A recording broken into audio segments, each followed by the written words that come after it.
Hi. Well, I think we are live and ready to go. Welcome back, everybody. We're going to move on into the rest of our story that we left you hanging with last week with The Treasure from the Haunted Pagoda by Eric B. Hare. And just to catch you up, this story took place over 100 years ago. This is primarily the adventures of Elder Hare and his wife as they were serving at the mission station at Onda in the country of what used to be called Burma and is now called Myanmar. They had a mission station by the banks of the Salween River, and they were there looking for treasure. Now, what kind of treasure were they looking for? Do you remember? Were they looking for the silver bricks that were supposedly left buried underneath the old cursed pagoda in the jungle? Is that the treasure they were looking for? Or were they looking for, was it perhaps the diamond that had been left inside an old spirit tree or devil tree by some of the villagers who used to live in the area before they fled? Were those the kind of treasures they were looking for? No, they were looking for the best kind of treasure. People who didn't know about Jesus yet. Well, as they've been there over the last few years, they've started a mission school, which has become very popular, and people have been sending their children from the villages around. And now they had 57 students coming to their school. And you remember where they got the material to build their new schoolhouse from? That's right, they had got the old house that belonged to Nakyati. Nakyati had donated her house, or sold them her house really, for them to use the wood of her house to build a schoolroom, a school building. That old house used to have a big spirit altar in it. It used to be the place that everyone would come in Nakyati's village because Nakyati was a spirit doctor. And that's where everyone would come to sacrifice to the evil spirits. But now Nakyati had given them the house, and they had dragged the house across the river, pulling it behind the boat. And even the house had been baptized by the water. And they had rebuilt it into a mission school with no spirit altar in the middle of it. But because there were so many children coming to this new mission school now, they needed more water. And you remember what their plan was to get more water? They dug a well. And after digging the well, they found they needed bricks to put along the walls of the well so it would stop collapsing on itself. So they got bricks from where do you suppose? Was there a building nearby that had been made of bricks that they could just maybe tear down and use? It was that old pagoda, that old temple-like structure that had been built by the previous villagers. A pagoda that had been cursed when the villagers had left, when they had moved away from this area. They had said, if anybody comes and ever tries to disturb this pagoda, especially if they take the silver bricks that we hid in the bottom of it, they will die. But nobody had been harmed by taking the bricks. All these students and Elder Hare and his other workers have been able to take the bricks and line the well. And Elder Hare and his school teacher, Peter, were down deep in the well. And when we ended last week, what was going on? Do you recall? There was a sound they started to hear while they were down deep in the well. Peter and Elder Hare looked at each other, eyes wide, standing on their ladders halfway down this well. The loud howling sound seemed to be coming from the very bricks around them, echoing back and forth inside of this well. The hair stood up on the back of their necks, and Peter said, do you think it's the curse? The curse of the pagoda? They climbed as quickly as they could up the ladder, and as they climbed, the sound got louder and louder. And then as their heads poked over the top of the well, they found where the sound was coming from. It was a little boy from their school. Ong Tain was his name, and he was crying. Look up there. The monkey took my book. Oh, it was just a little boy crying because a monkey had stolen his school book. It wasn't actually the curse of the pagoda. It wasn't the bricks howling. As we've been learning, many scary things aren't really scary when you find out what's really going on. And this time when Elder Hare and Peter found out what was going on, they were so relieved, they kind of chuckled to themselves. And then they said, come on, Ong Tain, it's okay. The monkey stole your book and he's tearing it all to pieces up in the tree, but we'll get you a new book. And Ong Tain felt better. Well, one of the other students who had come to the school and who had been there now for a few years was named On Bwint. And I want to tell you, and Elder Hare wanted to tell us a couple of the stories that had happened with On Bwint. On Bwint was a boy who came to the school when he was older than most of the other boys. He was already 18 when he came to the school. He had grown up attending a Buddhist monastery school, and he had heard about the god worshippers at Onda, And he had thought, oh, how silly. People who try to worship a god that they can't see. No, no, no. They need to worship the Buddha like we do. But then he heard that they were building at Onda and that they torn down things that used to belong to spirits and they hadn't been cursed, that they were building their property right on the land where the devil tree was with a diamond in it and across the river, and they hadn't been cursed. And Onbwint was so curious that he decided to go to that school. So he transferred to that school. He said he was there just to learn English, but Elder Hare could tell he was really curious about something. One of the easy ways to tell that Onbwint was curious was because Onbwint was constantly looking all over the place. Anytime he got a chance, he would be peeking in something, opening a cupboard, looking under a table, opening up a basket. And every time that Elder Hare would ask him, what are you looking for, Onbwint? Onbwint would say, oh, no, nothing. I'm just looking around. But Onbwint would look everywhere. One time, Elder Hare found him looking inside his piano. Another time, Elder Hare was working on the motor of their launch, the boat that would go back and forth across the river.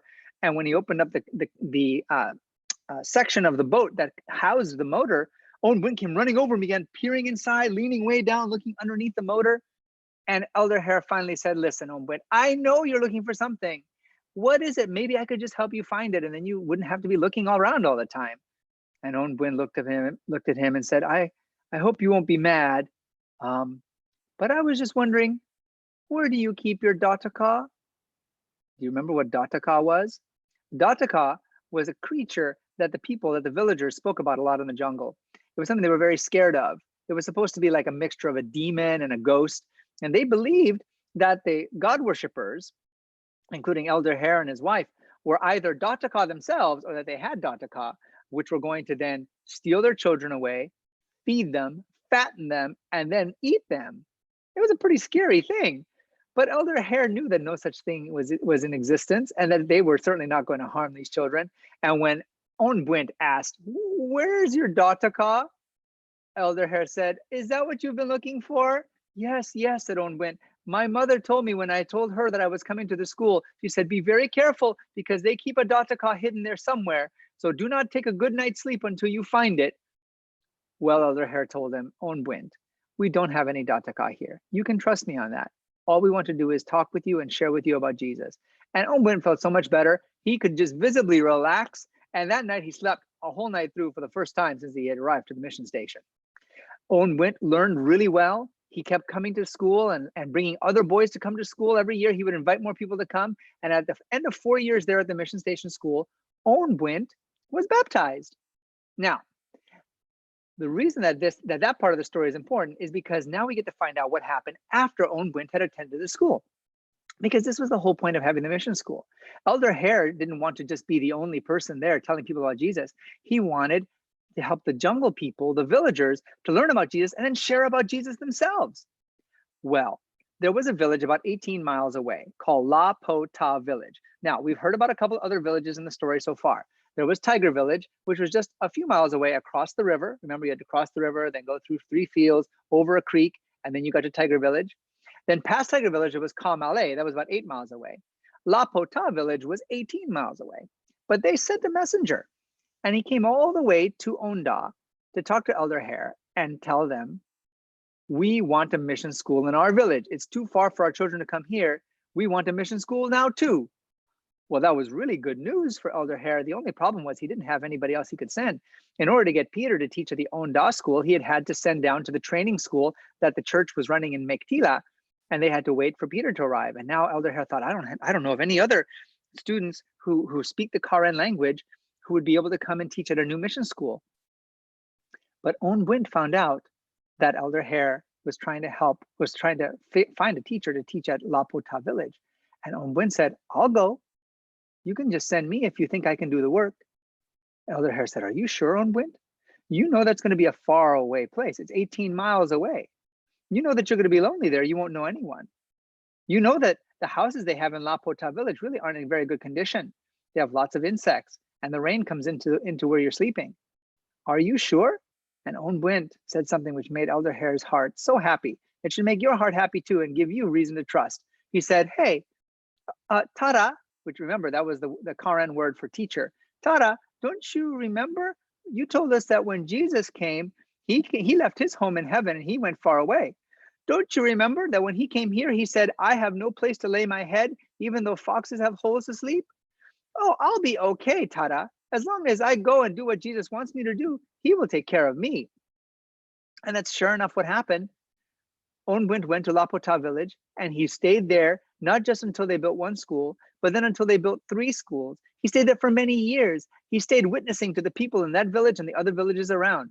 And one of the people that he witnessed to was a rich farmer and his wife.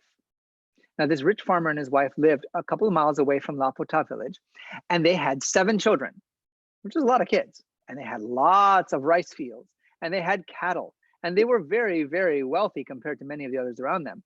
And they felt the reason that they were so rich and so wealthy was because the spirits were happy with them. And they knew that the thing to do to keep the spirits happy was to give them a rice offering every day on the spirit altar and ring the gong. They had a big metal plate, a gong that would hang near the spirit altar. And so every day they would take a handful of rice from the cooking pot and they would put it on the spirit altar. Even though it was rice that they could have eaten themselves, they would put it there and then they would ring the gong. Boosh! And that would let the evil spirits, well, the spirits know that the rice was ready for them to come and eat it. Now, it's interesting, by the next day, the rice would always be gone. And that was proof to the rich farmer and his wife that the spirits were eating their sacrifice.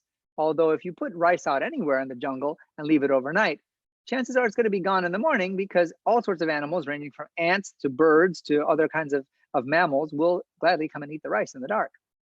Well, Onwent had come to try to invite the rich farmer and his wife and their children to come to the meetings that he would have occasionally. He had tried to invite them to send their children to the school. And every time that he would come, they would always say, no, we're too busy. We're too busy. We have to make a sacrifice. And if Onwent tried to stick around and talk to them, they would start ringing the gong to call the spirits. Boosh, boosh, boosh.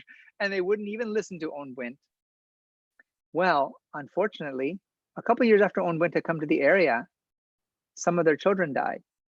Not just one child from the rich farmer and his wife, not just 2 or 3. Within a period of just a few weeks, 6 of their children died. It probably was some kind of infection that one child caught it and then passed it to another and passed it to another. 6 of their 7 children died. How very sad. And then just within a few weeks after that, the wife started noticing that she was having trouble seeing. It was like there was a curtain coming down over her eyes, like things were getting just hazier and hazier. And eventually, within a few months, she was completely blind and couldn't see anymore. And Onwent heard about this and he thought, I'm going to go and talk to them again. They really need to hear about Jesus, especially now that things are going so bad for them. Well, when Onwent went back to visit, he talked to the farmer about Jesus and he talked to him about coming to some meetings. And the farmer was interested, but the wife, she was not. In fact, she would go to the end of the veranda where the spirit altar was with the gong. And the whole time that Onwent was talking to the farmer, she would ring the gong and try to make a lot of noise to make Onwent go away. Boosh, boosh, boosh. Onwent didn't give up. He went back again and he invited the farmer to come to some meetings. And he talked to the farmer about Jesus. And the farmer was really interested. And then at the end of their visit, Onwent said, oh, I would like to pray with you. We can pray to our God right here. And the farmer was interested. He said, wife, come on, let's pray. And the wife just started ringing the gong. And the farmer said to her, no, you stop doing that. You know the devils are no good. The devils did not protect our children from dying. The devils did not keep you from going blind. Come over here and let's pray to the living God. Well, the wife was curious. And so she came partway down the veranda to listen to what Onwent would say during his prayer. And as he prayed to the God in heaven, prayed to the living God who cared about everyone, who loved them and who wanted them to know him, her heart felt like there was something wonderful happening inside. She wanted to know more about this living God. And she told him, you can come back again sometime. And I don't think we'll have to ring the gong while you're here. Well, Onwent did go back to visit, but also he traveled to many other villages. And in his travels, he heard that there was a doctor in one of the cities nearby who had been helping blind people, a doctor who could do a surgery that might be able to help people who were blind. Onwent was able to arrange for this doctor to visit the lady and examine her. And sure enough, what the lady had causing her blindness was something called cataracts. This is where a part of your eye that you see through in the very center starts to get really hazy and murky. And so you can do a surgery to remove the cataract. And that's what this doctor did. He was able to do a surgery for the woman. She got her vision back. And then the next time that Onwent saw her, she was so grateful to see him. She was jumping up and down and she said, I was a slave of the devils. I used to be so trapped. I was blind in my eyes and I was blind in my heart. It was like I was a dead person in the grave. But now God healed my eyes and God brought me back to life and God made my heart live again. And now I'm going to live for God, not for the devils. And don't you know, because of the constant witness that Om Wint gave and not giving up, even though the lady used to ring the gong, this lady eventually gave her heart to Jesus and she and her husband were baptized. That was how Om Wint found treasure of his own in the jungle. Isn't that wonderful? People were learning about Jesus. But there were still some people who were more interested in finding the old treasures, like the silver bricks and the diamond and the spirit tree. Well, let's find out what happened with those treasures. One day, an old man showed up at Onda, the main mission station where Elder Hare worked. And he wandered around, looking around at everything. And Elder Hare noticed him walking around, looking at all the trees and walking around, looking into the jungle. And finally, Elder Hare went up to him and he said, "What are you looking for? Is there something I can help you with?" And the old man said, I am the grandson of one of the villagers that used to live here long before your mission station. He helped to build the pagoda, the one that had the silver bricks. "Oh, yes," said Elder Hare. Yes. We know about the pagoda and how there was a curse on it. But, we found that pagoda and we tore it down to use for bricks in our well. And we never found any silver bricks. The old man said, "Oh, so you were not harmed, huh? Yes, you must have broken the curse. That's good, but I'll tell you a secret," said the old man. And he leaned in really close and he whispered, "The silver bricks were not hidden in the pagoda." "Oh," said Elder Hare, "really? That's interesting. So where were they hidden?" "My grandfather and a couple of the other villagers, they were given a special mission by the Buddhist priest to take the silver bricks before they left, before they moved away. Take them and bury them near the pagoda."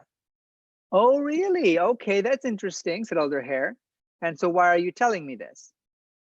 "Well," said the old man, and he looked one way and he looked the other, and he whispered even more quietly, "Maybe you would give me permission to dig in your yard a little while, and maybe I could find the silver bricks." "Oh," said Elder Hare, "well, that's a very interesting idea. Okay. And if you do start digging and you find the silver bricks, are you going to give us some of the treasure since we own this land now?" Oh, the old man looked at them. Oh, it's like he hadn't thought of that. Well, yeah, I'll give you some of them. Maybe I'll give you like 1/3. Like I get to have 2/3 of the treasure and you get 1/3. "Okay," said Elder Hare, "that sounds reasonable enough if you want to come and dig." Yes, said the old man. "I'll be back in a month. I will get all I need and come back in a month." And during that month, while Elder Hare and Peter and the others on the station were waiting for the old man to show up, they found themselves thinking a lot about silver bricks and all the things that silver bricks could buy. You could use the money from silver bricks to buy a water pump so you wouldn't have to draw the water out of the well by yourself. And you could use the silver bricks money to be able to get a generator so you could have electricity and lights at night. And you could even get a motor car so that then you'd be able to drive through some of the roads that they were starting to build in the jungle to be able to get places instead of having to take the river all the time. That would be so nice. They were kind of getting excited. But after a month went by, the old man didn't show up. And then the next month he didn't show up. And the next month he didn't show up. But they did hear a rumor that he had died a mysterious death, and that's why he had never come. Very mysterious. Huh. Elder Hare thought about it, and he talked to Peter about it, and they said, "You know what? We're not going to dig for the treasure ourselves. We're not digging for silver treasure. For one reason, that's not the treasure that we came here to find. We didn't come to get rich from silver bricks. We came to find people who don't know about God. But also, if we start digging for the treasure, that might make other people upset. It might make the Buddhist priests upset to hear that we're doing something that might violate the sacred ground of their pagoda by trying to steal treasure away from it. So we'll just leave it alone." And as far as we know, those silver bricks were never found. But what about the diamond and the spirit tree? Now, that's an interesting story. A little while later, a few months later, 2 men showed up at the mission station. These 2 men had heard that the God worshippers had been living on the side of the river where the haunted pagoda was, and that they had torn down the pagoda and that nothing had happened to them. And they said, well, that's good. So then they have broken the curse. And maybe that means that there's no curse on the spirit tree, which is on the other side of the river. On the other side of the river was where the spirit tree was from another village that had been there. And now these 2 men came and they decided, we're going to be able to get that diamond. we'll cut the tree down. That way we'll also get all the wood from the tree and we'll find the diamond. Those two men came. They climbed up the tree part way to get a good position for cutting. They had a big saw that took 2 people to cut. And they started cutting back and forth, back and forth. And they were cutting and cutting, and they got not even halfway through the tree trunk when suddenly one of the men cried out in pain, "Oh, oh!" And the other man looked around. Did he get cut by the saw? Did he get stung by a bee? What happened? He couldn't tell. But the man just kept groaning, "Oh, oh, oh!" And he looked pale. And the second man helped him get down from the tree. He took him back to their village, and that first man died. Well, after that, nobody came to try to get the diamond from the spirit tree for a while. But in the meantime, something happened with Nakyati. Now remember, Nakyati was the woman who was the spirit doctor for Kamale village, about 8 miles away. And she had sent her daughter Hlakin to work as an assistant to Nurse Gibbs on the mission station. Nakyati had been chased out of her village because of Hlakin getting baptized, and the people of Kamale village did not want Nakyati there anymore. Well, now Nakyati had left the Kamale village where she had lived for all that time, and now she needed a new place to live. And she told Elder Hare, I want to live near the school. I want to be near Hlakin, as well as my sons Tonpe and Natu, because they want to come to school as well. And you know what? Since Hlakin has gotten baptized, I've been thinking about it. I think maybe I should get baptized too sometime. Elder Hare said, "That's wonderful. That's wonderful. I would love for you to come and live closer to us here. And we would love to teach you about Jesus." Nakyati said, yes, I'm thinking I could build a house in that property across the river from the mission station. But Tara, there is a spirit tree there. Oh, yes, I've heard of it, said Elder Hare. Well, Tara, said Nakyati, do you maybe believe in curses? Oh, yes, said Elder Hare. Yes, I know of curses, but I'm not afraid of them, because curses don't have a power over Christians. Really? Said Nakyati. Why not? Well, because God sends his angels to protect us from evil things, so we do not need to be afraid of them. So then if I built my house over on that side of the river, the side of the river where the spirit tree is, my house would be safe from evil curses and from evil spirits. Yes, said Elder Hare. When you build your house, what we would do is, the very first day that it was complete, before you even moved in, we would come and we would dedicate your house. What does that mean? She asked. We would sing songs of hymns and praise. We would pray over the house. We would read the Bible, and we would ask God to send his angels to protect this house from evil spirits. It's that easy, said Nakyati. Yes. And said Elder Hare, then every day, you and your children would read the Bible, what you call the golden book. You would read the golden book inside your home, and you would pray and ask God to send angels to protect you, and you would always be safe. Oh, when Nakyati heard that, she said, that's perfect. That's exactly what I want. So the new house was built with the help of many of the strong boys from the mission school. Nakyati and her sons, Tonpe and Natu, lived there happily, and every day in the morning, Elder Hare could hear across the river the sounds of them singing as they had their daily worship. Well, after about a month, a new man came and started living at Nakyati's home as well. And when Elder Hare asked her who it was, she said, this is my husband. He had been gone all the time that all the trouble was going on in Kamale village. He was away, but now he's come to join me back here again and to live with us. But he's a very interesting man, she said. And Elder Hare found out what she meant. Well, for one thing, he was a maker of rings and charms. He worked with gold and silver, and he knew how to make a lot of the special charms that the jungle people like to use to symbolize that they were followers of the spirits or that they worship Buddha. And he also had some pretty bad habits. He loved to smoke cigarettes, and he also liked to chew something called betel nut. Betel nut is a kind of material, it's from a plant, and when you chew it, it makes this red juice come out, and it makes your saliva turn really red and stains your mouth and your lips. And you have to spit all the time to get all that stuff out of your mouth. But apparently when you're chewing on it, it makes your brain feel a little bit different. It kind of makes you feel a little bit happier, a little bit better. It's kind of like using some of the drugs that people will use. Well, he had all these habits, but he was very curious about why Nakyati now was living close to the mission station. And one day, Elder Hare got to talk to him about what was going on and to ask him if he had any questions. And Nakyati's husband said, well, I'm pretty happy. Things are okay. I make charms and I worship the Buddha and the spirits, but it seems like I have no peace in my heart. Oh, said Elder Hare, the reason for that is because peace is a gift that only God can give. When we have peace in our hearts, when we know that Jesus forgave our sins by dying on the cross, and that Jesus is preparing a place for us in heaven, that gives us peace. Would you like to have that peace? Oh, said Nakyati's husband, I don't know if I would. I don't know. maybe someday, but not right now. I think I would have to first, stop smoking and chewing the betel nut. Nakyati has told me that my body would need to be clean inside if I was going to have, God living in it. So I don't think I can ask God for any peace right now until I stop these bad habits. They're hard to stop, but I'm trying, he said. And Elder Hare said to him, oh, sir, you need to know. You do not only get peace from God, you get power from him too. God is more powerful than anything. He's powerful, more powerful than bad habits. If you have a bad habit of smoking or chewing betel nut or drinking the alcohol, you can stop with the help of God. All you need to do is ask, and God will gladly then come in and, with your permission, change your life. Oh, I'm not sure, said Nakyati's husband. I'm not sure. Well, then something happened that made Nakyati's husband be sure. It had to do with the spirit tree. Nakyati's son, Tanpei, was going to clear some land for them to have a rice field near the house.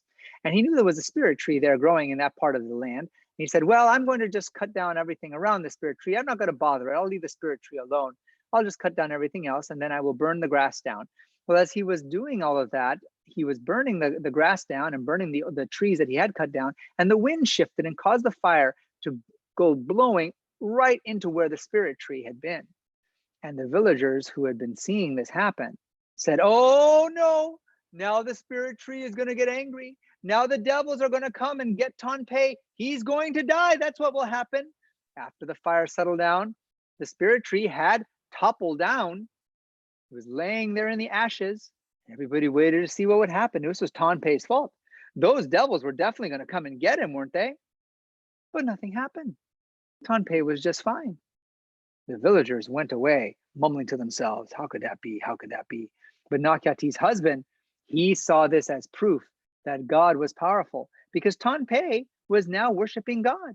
He's saying to God every day, he asked God to send his angels to protect him, and God had protected him from the curse of the spirit tree being damaged.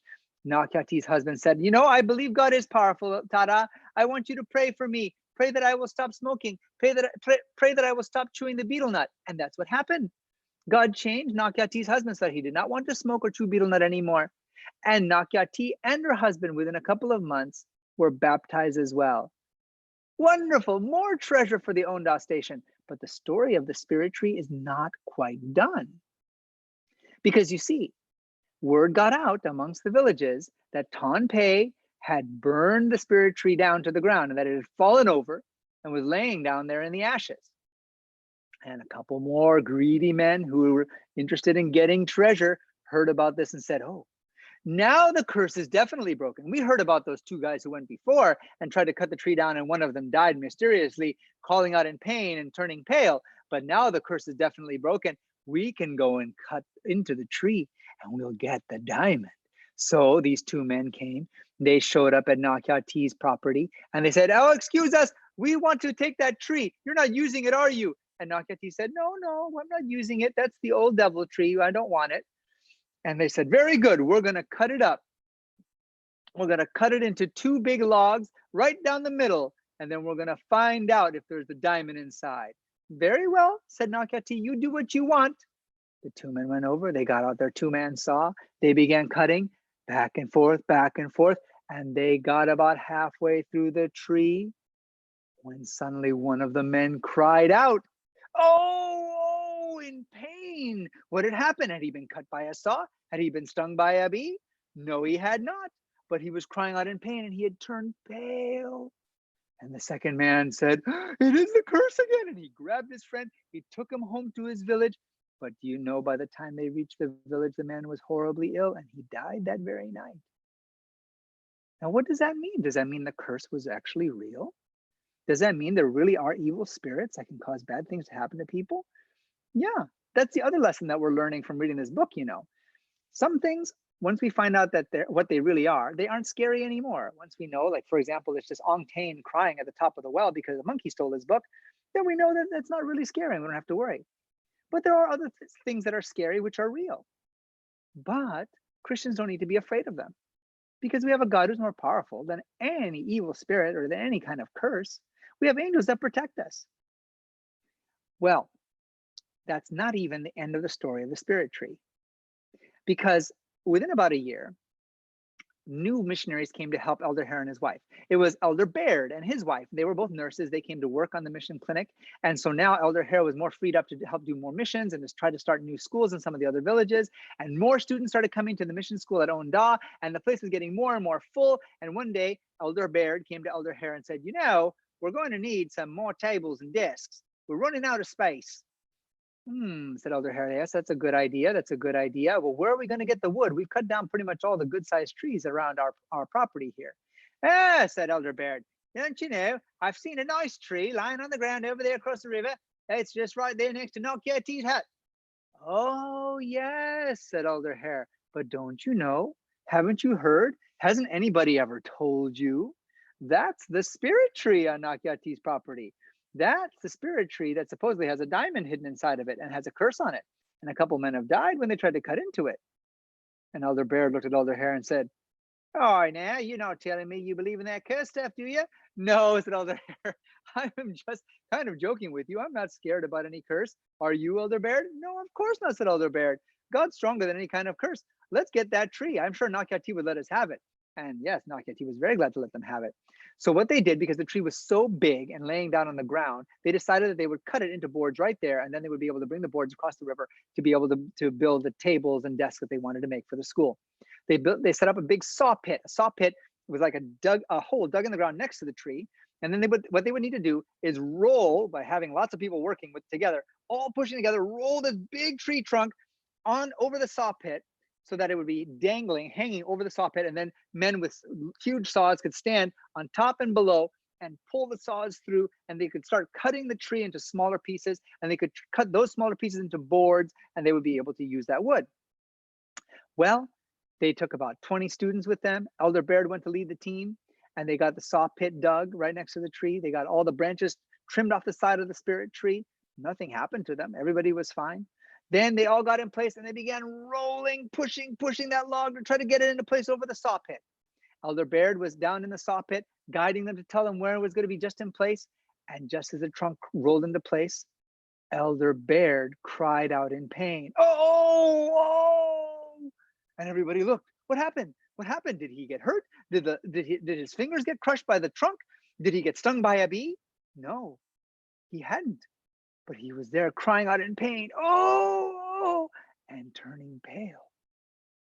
And there were villagers standing there at the edge of the jungle watching all this going on, because they knew that now these foolish God worshippers were going to try to cut this tree, this spirit tree down, the spirit tree that had been cursed, the spirit tree that was guarded by devils, the spirit tree that had already killed 2 men who had come to try to get the diamond. And now they saw Elder Baird calling out in pain, turning pale, just like the other men had done. And the villagers turned to each other and they said, "Oh, yes, now the devils have got him. Oh, yes, don't you know? Now we're going to see who's really stronger, the God of the God worshippers or our devils." And if you want to find out what happened to Elder Baird, you're going to have to join us again next Sabbath. I love telling you guys these stories, and I look forward to doing these stories with you some more. Bye.